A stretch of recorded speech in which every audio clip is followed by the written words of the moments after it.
Sa ngalan ng Ama at ng Anak at ng Espiritu Santo, Amen. sumayo ang kapayapaan. At sumaiyo rin. Mga kapatid, sa buhay ng isang tao, ang pinakamalungkot ay yung kamatayan, masasabi natin. Ngunit sa diwa ng ating pananampalataya, ito rin kamatayang ito ay pwedeng masabi natin, dito nagiging ganap ang ating buhay, lalong-lalo na yung buhay ng isang nabinyagan. Ang Diyos ay pag-ibig at walang hanggan ang kanyang pagmamahal. At ito rin ang ating ipinapahayag sa mga oras na ito sa pagitan ng misang ito.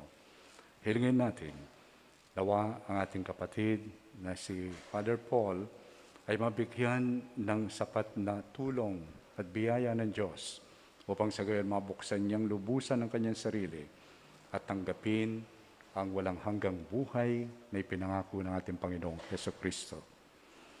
Sandali tayong tumahimik ngayon at inanyayahan ko po kayo na kilalanin natin at tanggapin kung gaano tayo kahalaga sa Diyos. Mahalaga tayong lahat sa Diyos. Anak niya tayo. Mahal na mahal niya tayo.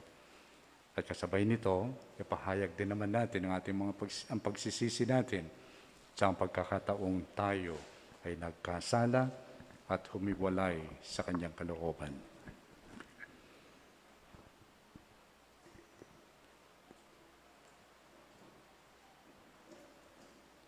Panginoon Hesukristo, sa paghahain mo ng iyong buhay para sa lahat, ipinabalas mo ang pagmamalasakit at paglingap. Panginoon, kaawaan mo kami. Panginoon, kaawaan mo kami. Panginoon Hesukristo, sa iyong pagkahimlay sa kamatayan, nakiisa ka sa aming abang kalagayan. Kristo, kaawaan mo kami. Kristo, kaawaan mo kami. Panginoon Hesukristo, sa iyong muling pagkabuhay, pinatatag mo ang aming pananampalataya sa walang hanggang buhay sa kabila. Panginoon, kaawaan mo kami. Panginoon, kaawaan mo kami. Kaawaan nawa ng Panginoong Hesukristo, ang ating kapatid na yumao, patawarin kanyang mga kasalanan at matubayan siya sa buhay na walang hanggan. Amen. Malalangin tayo.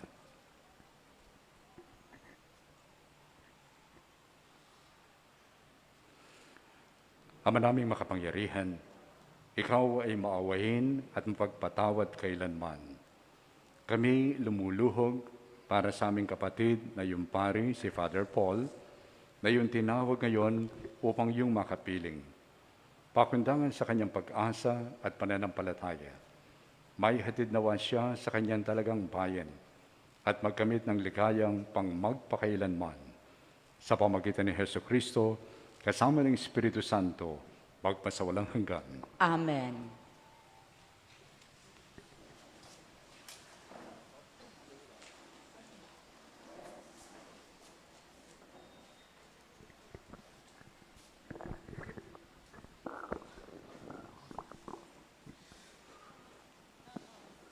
Ang salita ng Diyos mula sa unang sulat ni Apostol San Pablo sa mga taga-Tesalonika.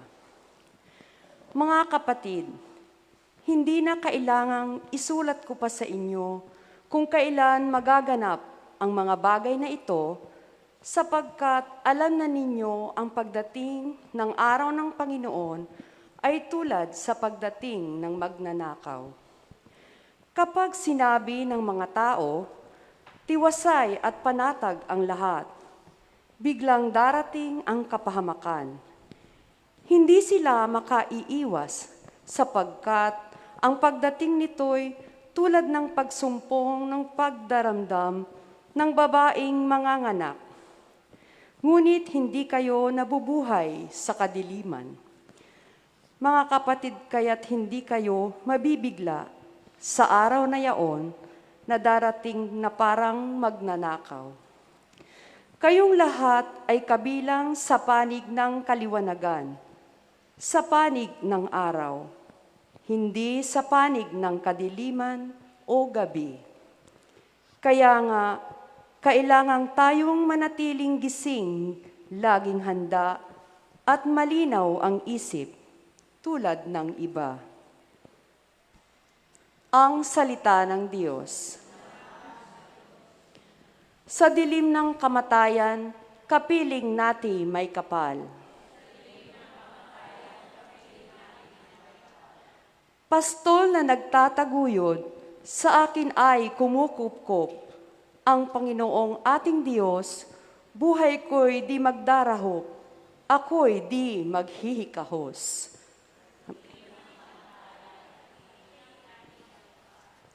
Sa mainam na pastulan, ako ay pinahihimlay, ako'y kanyang inaakay sa tahimik na batisan, upang lakas ay makamtan.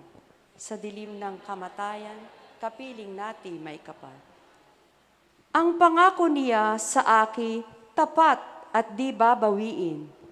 Ako'y kanyang aakayin sa matuwid na landasin. Hahawian niya ang dilim. Sa dilim ng kamatayan, kapiling natin may kapal. Hindi ako nangangamba kapag ikaw ay kasama. Ang tungkod mo ang panangga. Panginoong ko, sa tuwinay walang ikababalisa. Sa dilim ng kamatayan.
Sumainyo ang Panginoon.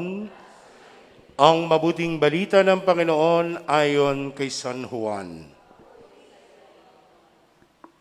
Noong panahong iyon, sinabi ni Jesus sa mga tao, "Ako ang pagkaing nagbibigay buhay na bumaba mula sa langit. Mabubuhay magpakailanman ang sinumang kumain nito. At ang pagkaing ibibigay ko sa ikabubuhay ng sanlibutan ay ang aking laman." Dahil dito'y nagtalo-talo ang mga Hudyo. Paanong ibibigay sa atin ng taong ito ang kaniyang laman upang kanin natin? Tanong nila. Kaya't sinabi ni Jesus, "Tandaan ninyo, malibang kanin ninyo ang laman ng anak ng tao at inumin ang kaniyang dugo, hindi kayo magkakaroon ng buhay. Ang kumakain ng aking laman at umiinom ng aking dugo ay may buhay na walang hanggan. At muli ko siyang bubuhayin sa huling araw. Sabagat ang aking laman ay tunay na pagkain at ang aking dugo ay tunay na inumin. Ang kumakain ng aking laman at umiinom ng aking dugo ay mananahan sa akin at ako sa kaniya. Buhay ang amang nagsugos sa akin at ako'y nabubuhay dahil sa kaniya. Gayundin naman, ang sinumang kumain sa akin ay mabubuhay dahil sa akin. Ito ang pagkaing bumaba mula sa langit. Ang kumakain nito'y mabubuhay magpakailanman. Hindi ito katulad ng kinain ng inyong mga magulang sa ilang. Namatay sila, bagamat kumain niyon. Ang mabuting balita ng ating Panginoon.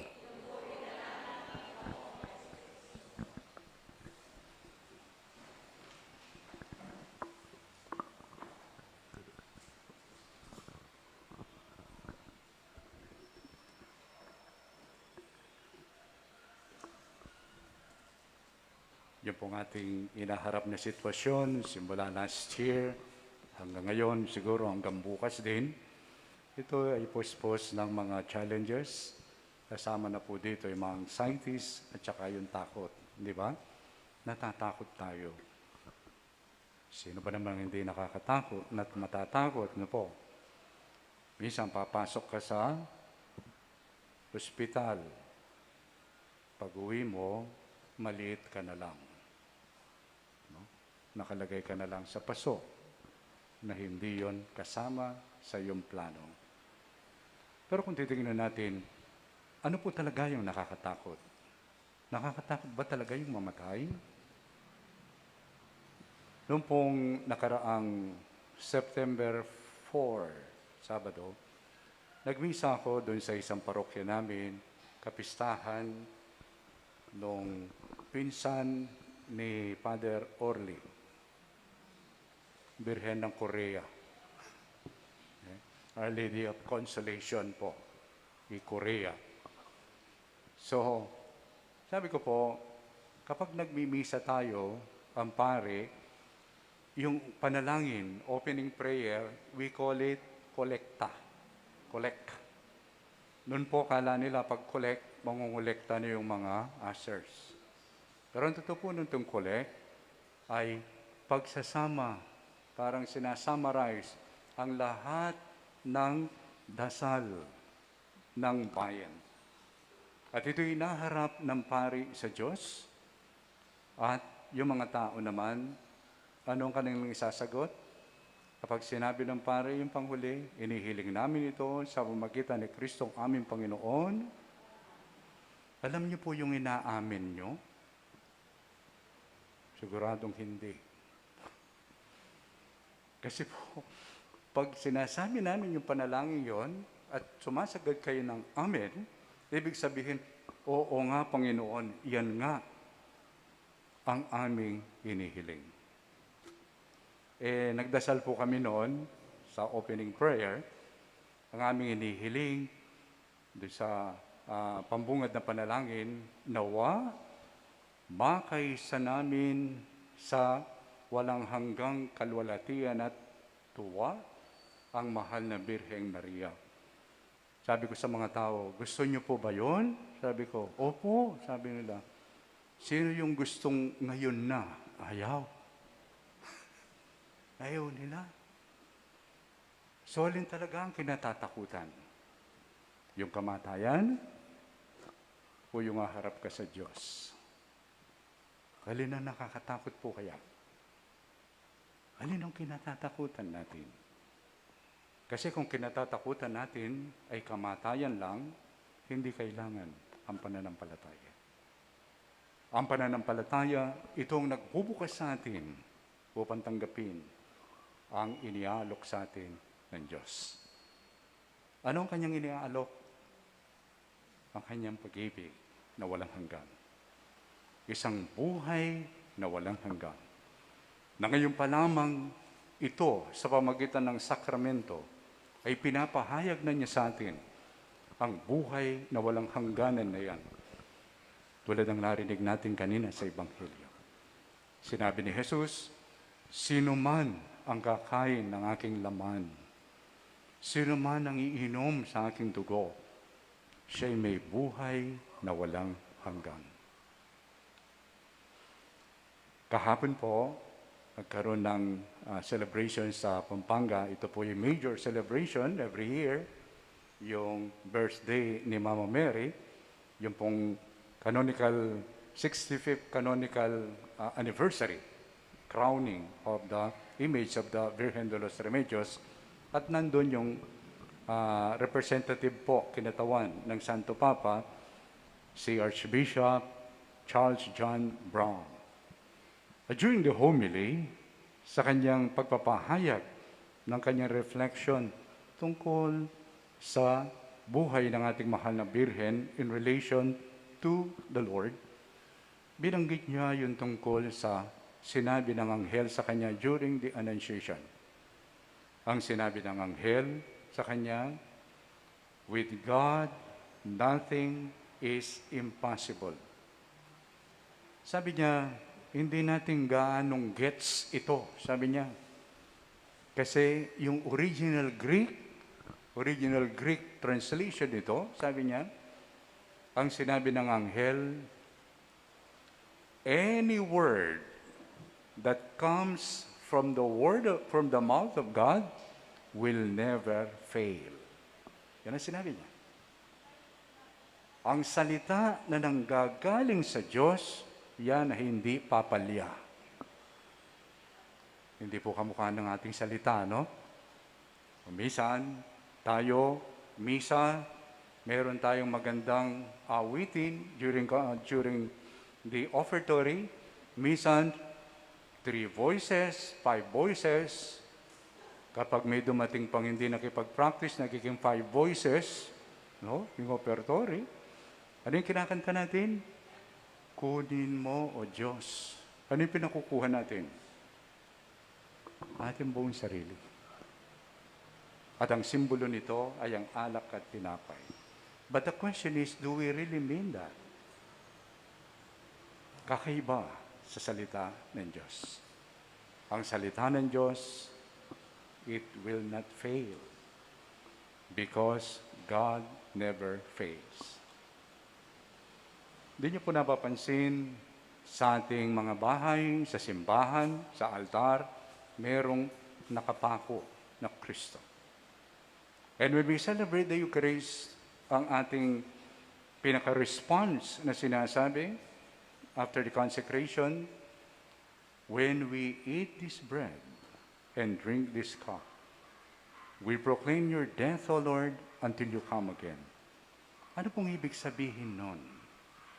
Ibig sabihin ito, kung ang pag-ibig ng Diyos at yung kanyang awa ay hindi nahinto sa pamagitan ng pagkamatay ni Kristo, therefore, ito ay walang hanggan. Ang kanyang pag-ibig. Kaya nga nandito tayo. Ewan ko po kung nadaman nyo kanina yung prayer natin. Ano yung prayer natin kanina? Hinihiling natin, nawa ang Panginoon pagpalain ng kaligtasan itong ating kapatid na yumao. Talagay po natin, pagpapalain siya, ililigtas ba siya? Mahal ba siya ng Diyos? Definitely.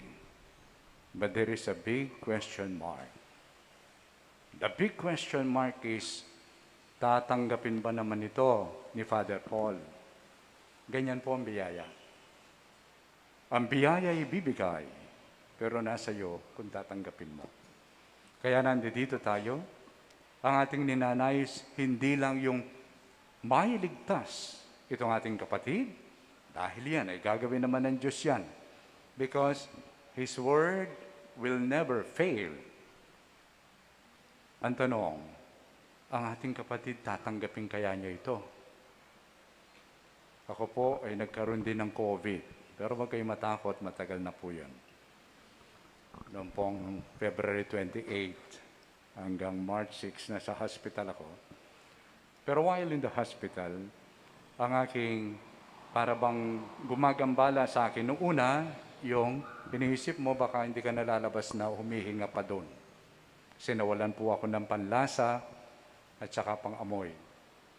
Pero after some time, after 2 or 3 days, ang naging concern ko, ilan kaya yung nahawak ko sa akin. At nagpapasalamat po ako sa dinami-dami ng pinuntahan ko, pati na yung driver, ni isa wala akong nahawak. Looking back, nung po ako'y nagko-quarantine na sa aking lugar, sa Chancery, alam nyo, doon ang nabuksan yung aking pag-iisip. Na nung nandun ako sa hospital, bakit hindi sumagi sa aking isipan para bang sabihin sa Panginoon, Panginoon, ngayon na ba? Parang hindi sumagi yun sa aking isipan. Palagay ko, lahat naman tayo ganun, di ba? Ang iniisip natin, pagpasok mo sa hospital, ang iniisip mo, babalik at babalik ka pa rin. Di ba? Babalik at babalik ka pa rin. At kung sasabihin naman ng Diyos, Dong, ngayon na, huwag muna. Kasi meron pa akong schedule. Di ba sa atin po ganun? Kung minsan, yun ang ating kinatatakutan. ang bumalik sa Diyos. Nandito po tayo ngayon. Napakaganda kapag ang mga tao, ang ninanais nila ay maging ganap ang iyong buhay. Siguro po sa karamihan sa atin, meron tayong alam kay Among Paul. Yung kanyang kabutihan at yun ding mga hindi ganong mabuti kamukha ni Bishop Dong. Kamukha rin ninyo. Kasi wala naman pong puro sa atin. Di ba? Pag puro ka dito sa mundo, ipapako ka sa krus. Yun po ang katotohanan. No? So, meron tayong alam kay Father Paul. Yung kanyang kabutihang ginawa, yung kanyang mga pagkukulang. Pero ang tanong, paano naman kaya siya nakikita ng Diyos? Paano siya nakikita? Nakikita niya ang kanyang sarili kay Father Paul. Nakikita niya sa mata ng kanyang pagmamahal.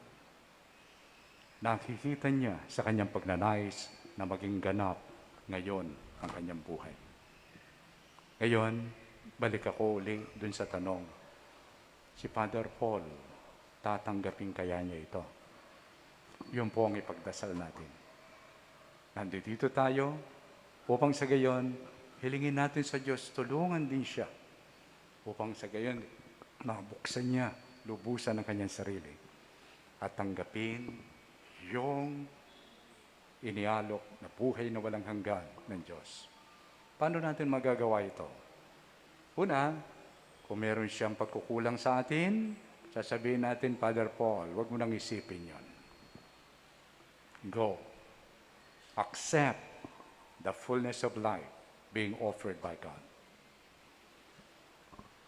Kung meron siyang utang kay Father Raymond, sabi ni Father Raymond, Father Paul, huwag mo nang pag-isipan yan. Go. Embrace the eternal life promised by God. Okay? Sasabihin ni Father Raymond, ako nang bahala. Ako nang bahala. Ano man yun. Okay? Napakaganda po nitong ginagawa natin ngayon. No?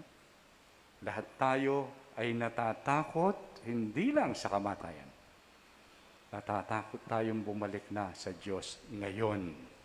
Yun, ating kinatatakutan. Noong pong siguro 3 years ago, inimbitahan ako simbang gabi dun sa isang parokya, actually chapel. At nung pong awitin nila yung opening hymn, Kapampangan, datang nakaginu, lalbog na ngaldo. Dating ka na, Panginoon, lumulubog na yung araw. No? Para bang, come Lord Jesus. During the homily, sabi ko, alam nyo, yung kinanta nyong yon, that's a prayer. Actually, that was a prayer of the early Christians. Maranatha, come Lord Jesus. Ang tanong lang, talaga bang gusto nyo nang dumating ang Panginoon? Gumaganon sila. Kinanta nyo sabi ko. Alam nyo po, sa sumunod na taon, hindi ko na narinig yun. This is the reality that we need to face. I believe it is not really death that we are afraid of, kundi yung ngayon na. Kasi kuminsan, marami tayong kinatatakutan. Marami tayong mga baka. So tingnan natin ito, isang pagkakataon, hindi lang upang ipagdasal ating kapatid ni Father Paul, kundi isa rin itong pagkakataon upang mabigyan tayo ng lakas ng Diyos na bukas ang ating mga puso upang sa kabila ng mga uncertainties, anxieties, and fears in life, nawa, pag dumating na yung oras ng Panginoon, sasabihin niya, Dong, ngayon ay mamamatay ka na because I want you to be with me. Sana magkaroon ako ng lakas. Panginoon, kamukha ng Birhen Maria, nandito ako, sa iyo ako. Sana yan din ang ibibigay niya sa atin. Si Father Paul po, sa kanyang paglisan sa mundo, patuloy pa rin ang kanyang kabutihan. Anyway, hindi naman po mapawala ang kabutihan. At patuloy din ang kanyang pagdarasal para sa atin. At kung naniniwala tayo na siya ay nakarating na sa Diyos, siya rin ay may sinasabi sa atin, ang ganda pala dito. Sana makarating na rin kayo dito. Gusto niyo po ba? Sabihin natin, hindi naman kami nagmamadali. Okay? So, ihanda na natin ang ating mga sarili, again, through the Eucharist. Let us offer ourselves to God. At nawa, manatili sa atin yung lakas ng pananampalataya upang handa tayong tanggapin ang buhay na walang hanggan na Kanyang ibibigay sa atin. Amen.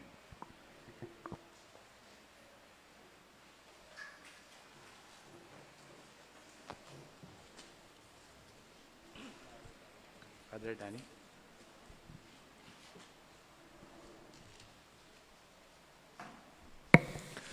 Mga kapatid, halina't manalangin ang buong pananalig sa Diyos ang makapangyarihan.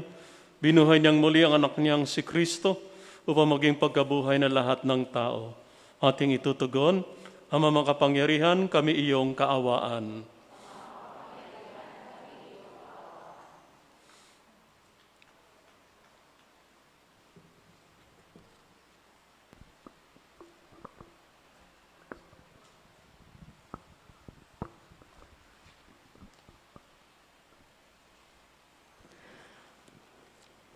Noong binyagan ang ating kapatid na si Father Paul, sa kanya ipinunla ang binhinang buhay na walang hanggan. Naway umani ito ng pagkabuhay sa piling ng mga banal sa kalangitan. Idalangin natin siya sa poong may kapal. Ama makapangyarihan, kami iyong kaawaan. Ang lahat ng namatay na umaasang muling mabubuhay ay malugod nawang tanggapin ng Diyos sa piling niya sa kalangitan. Idalangin natin sila sa poong may kapal. Ama makapangyarihan, kami iyong kaawaan. Ang lahat ng ating mga kapatid na naririto, ang mga nagdadalamhati at nalulumbay, at ang lahat ng sa kanila'y nakikiramay ay makasama-sama nawa sa langit na tahanan. Idalangin natin sila sa poong may kapal. Ama makapangyarihan, kami iyong kaawaan. Naway gantimpalaan ng Panginoon ang ating mga yumaong kapatid, kamag-anak, at pinagkakautangan ng loob. Idalangin natin sila sa poong may kapal. Ama makapangyarihan, kami iyong kaawaan. Ama namin mapagkalinga, ipagkaloob mo sa lahat na nakikipagkaisa kay Kristo, ang muling pagkabuhay sa piling mo, kasama ng iyong anak at na Espiritu Santo, magpasawalang hanggan. Amen.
Manalangin kayo mga kapatid upang paghahain natin ang kalugdan ng Diyos sa mga makapangyarihan.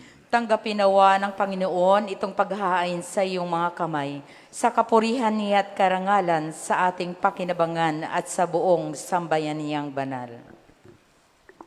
Ama naming lumikha, sa aming paghahain ngayon para kay Father Paul, inihiling naming kanya nawang makaharap sa paghuhukom ang iyong mawayang anak na isang lilitis ng may habag, pakundangan sa pananalig na matapat sa kanyang mapagmalasakit na pagliligtas bilang aming tagapamagitan kasama ng Espiritu Santo magpasawalang hanggan. Amen. Sumainyo ang Panginoon. At sumaiyo rin. Itaas sa Diyos ang iyong puso at diwa. Itinaas na namin sa Panginoon. Pasalamatan natin ang Panginoong ating Diyos. Marapat na siya'y pasalamatan. Ama naming makapangyarihan, tunay ngang marapat na ikaw ay aming pasalamatan sa pamagitan ni Hesus Kristo na aming Panginoon. Sa gabi ng kamatayan ay pag-asang sumisilay ang muli niyang pagkabuhay naming kinabukasan. Loob namin lumalakas ngayong aming natitiyak na kamatayan ay lilipas, dito ang aming wakas. Sa sandali ng pagpanaw, ikaw ang aming hantungan. Kami ngayon ay namamatay, sa iyo bukas mabubuhay.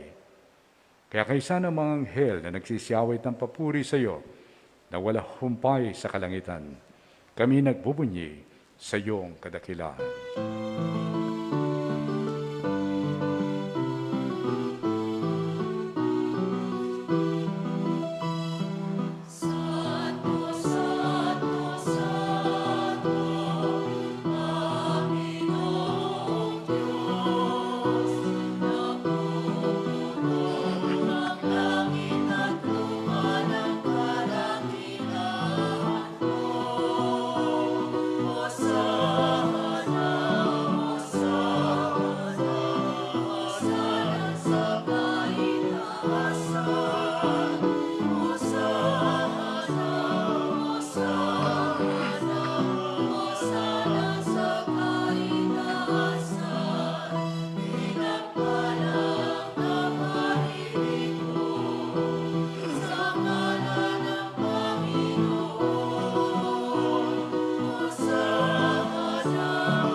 Ama naming banal, ikaw ang bukal ng tanang kabanalan.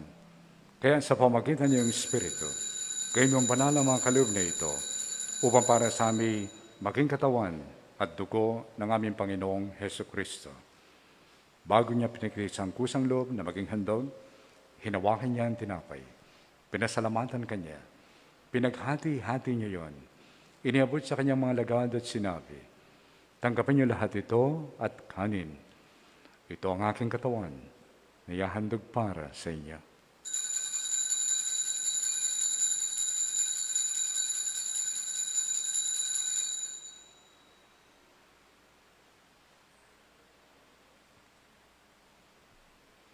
Gayun din naman nung matapos ang hapunan, hinawakan niya ang kalis, muli kanyang pinasalamatan. Inabot niya ang kalis sa kanyang mga lagad at sinabi, tanggapin niyo lahat ito at inumin. Ito ang kalis ng aking dugo, ng bago at walang hanggang tipan. Aking dugo ng ibubuhos para sa inyo at para sa lahat sa ikapagpapatawad ng mga kasalanan. Gawin niyo ito sa pag-alala sa akin.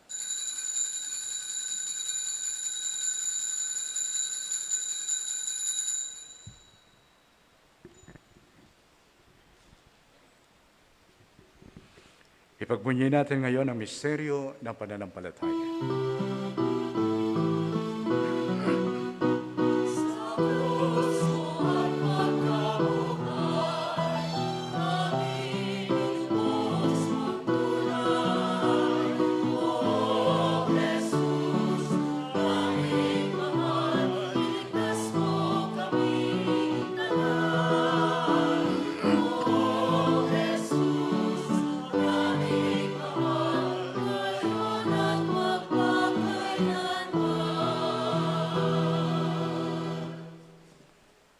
Ama, ang ginagawa namin ngayon ang pag-alala sa pagkamatay at muling pagkabuhay ng iyong anak.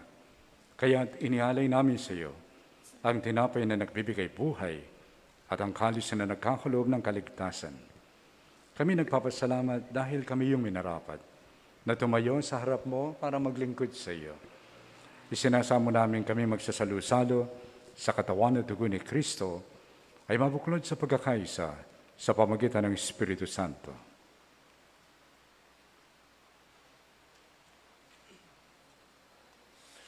Ama, lingapin mo ang iyong simbahang laganap sa buong daigdig. Puspusin mo kami sa pag-ibig kay San Francisco na aming Papa, Bartolome na aming Obispo at ang lahat ng kaparian.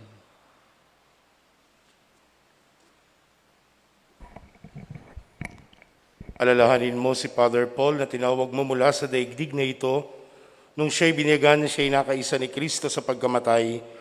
Ngayong siya'y pumanaw naway makaisa siya ni Kristo sa pagkabuhay. Alalahanin mo rin ang mga kapatid naming nahimlay na may pag-asang sila'y muling mabubuhay gayon din ang lahat ng mga pumanaw. Kaawaan mo sila at patuloyin sa iyong kaliwanagan. Kaawaan mo at pagindapating kaming lahat na makasalo sa iyong buhay na walang wakas. Kaysa ng mahal na Bereng Maria na Ina ng Diyos, si San Jose na kanyang kabiyak ng puso ng mga apostol, ni San Columban at ng lahat ng mga banal na namuhay dito sa daigdig ng kalugod-lugod sa iyo, may pagdiwang nawa namin ang pagpupuri sa ikararangal mo sa pamagitan ng anak naming Panginoong Heso Kristo.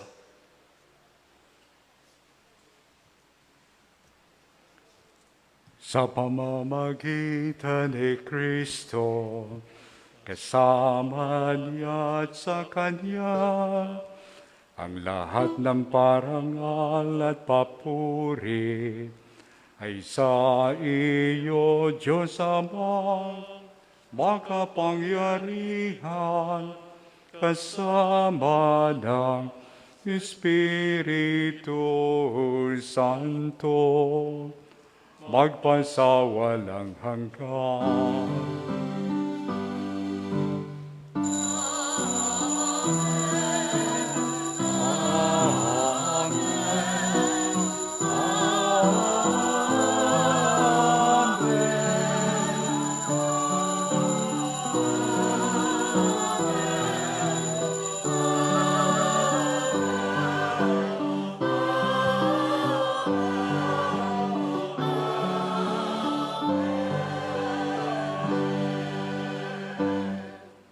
Bilang sambayang mahal na mahal ng Diyos, tayo ngayon ay tumawag sa Kanya at ating awitin ang panalangin tinuro ng ating Panginoong Heso Kristo.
Hinihiling namin kami ay dyan sa lahat na masama, pagkalooban ng kapayapaan araw-araw. Iligtas sa kasalanan at ilayo sa lahat ng kapahamakan.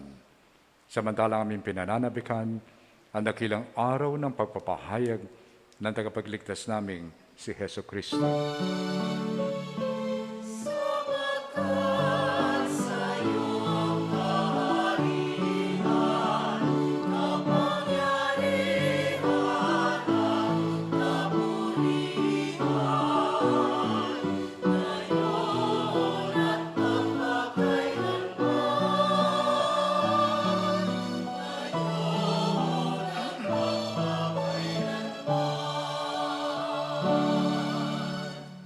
O Panginoong Heso Kristo, sinabi mo sa iyong mga apostol, kapayapaan ang iniwan ko sa inyo, aking kapayapaan ay binibigay ko sa inyo. Tukayan mo ang aming pananampalataya at huwag ang aming mga pagkakasala. Pagkalooban mo kami ng kapayapaan at pagkakaisa ayon sa iyong kalooban, kasama ng Espiritu Santo, magpasawalang hanggan. Amen. Ang kapayapaan ng Panginoon ay lagi sanang sumaying lahat. At sumaiyo rin. Magbigayin po tayo ngayon ng kapayapaan ni Kristo. Peace.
Ito ang kordero ng Diyos, ito ang nag-aalis sa mga kasalanan ng sanlibutan.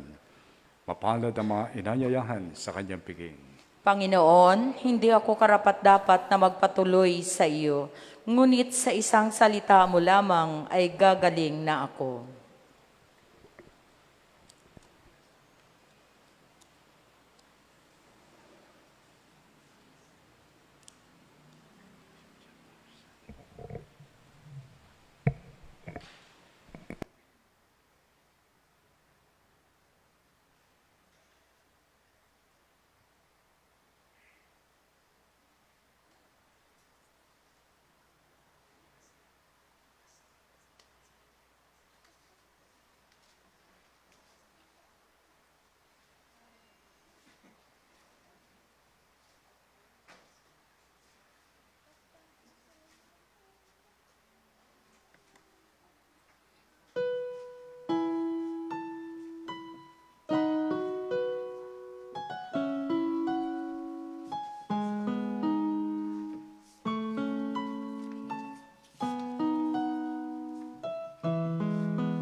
Manalangin tayo.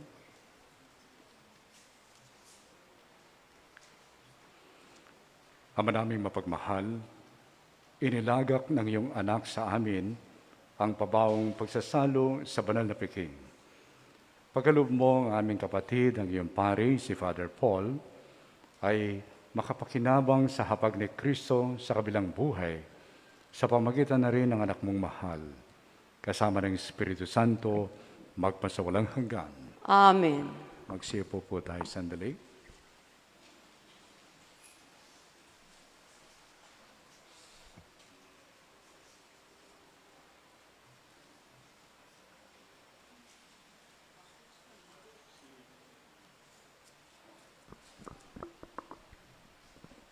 So, si Father Paul at ang dalawa pa naming kasama ay nagsimula na mag-aral sa Maria Assumpta Seminary. Sa apat na pumasok, tatlo ang naging pari. Tatlo naging pari. Sa naroon ang dating pari na si Father Salvi. Kaya matagal din ang pinagsamahan sa pag-aaral sa seminaryo hanggang sa buhay pagkapari. Kaya nga't nung nabalitaan ko na namatay si Father Paul, sabi ko pang 11 na si Father Paul sa mga naroon na sa kabilang buhay.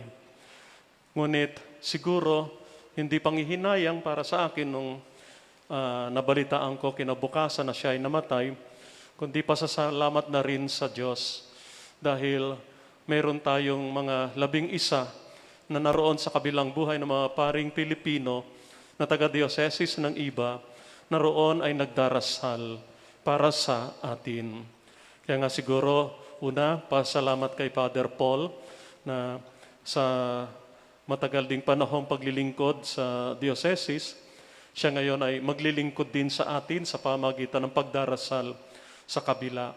Nanawa ay matapos muna itong chain ng mga paring namamatay sa ating diocese.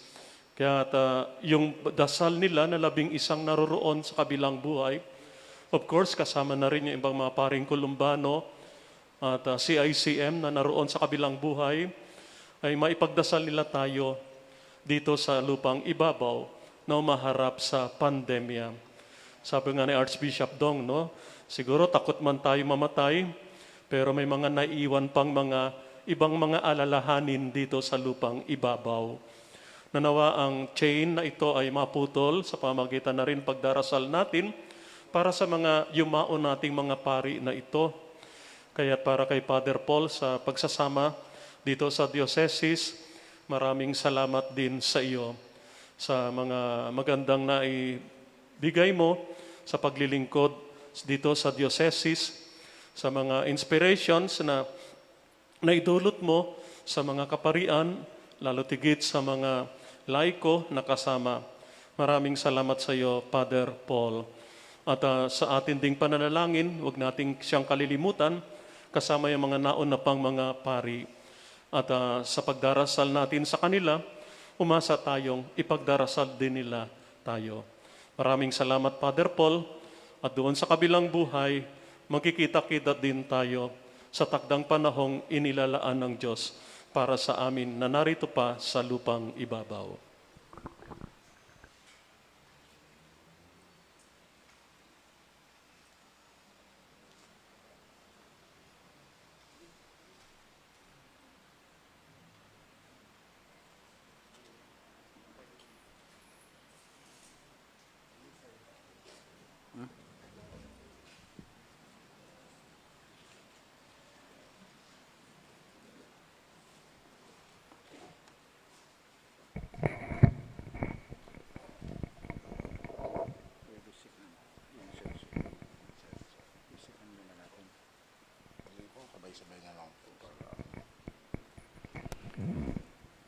Mga anghel, mga banal, tanang nasa kalangitan, halikayo at samahan. Si Kristo ang mag-aakay sa kandungan ni Abraham upang doon ay humimlay. Sa ilaw na walang hanggan, kapayapaan kailan may pagkamitin na may kapal. Ang giliw naming mahal, piling ng poong mahal. Ama naming mapagmahal, hinahabilin namin sa iyo ang iyong anak at ang kapatid naming pari, si Father Paul, na pumanaw sa buhay na ito. Huwag mo siyang pabayaan at pamalakihin mo siyang buhay sa iyong piling. Alang-alang sa iyong awa at pag-ibig, patawarin mo na sana ang kanyang mga pagkukulang at nagawang pagkakasala dala ng kanyang kahinaan. Manatili nawa siyang maligaya sa iyong piling, kasama ng iyong anak at Espiritu Santo, magpasawalang hanggan. Amen. Paalam sa iyo, kapatid na pumanaw, mapasapiling ka nawa ng pong may kapal. Ang pagpapala ng Diyos ay baunin mo. Sa ngalan ng Ama at ng Anak at ng Espiritu Santo, Amen. sa paraiso, magkikitang muli tayo.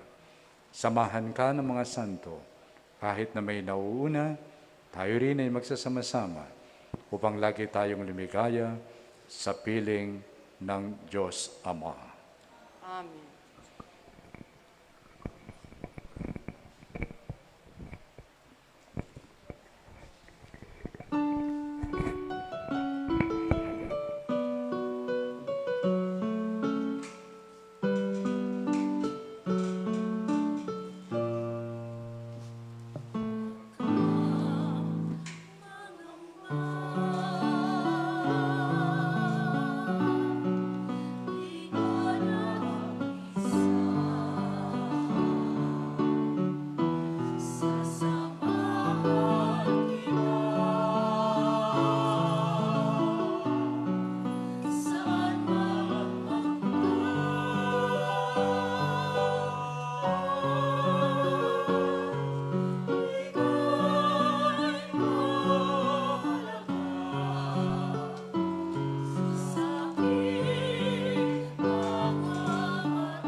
Sumainyo ang Panginoon At sumayo rin. at pagpalain kayo ng makapangyarihan Diyos ng Ama, Anak at ng Espiritu Santo. Amen. Humayo kayo sa kapayapaan ni Kristo. Salamat sa Diyos.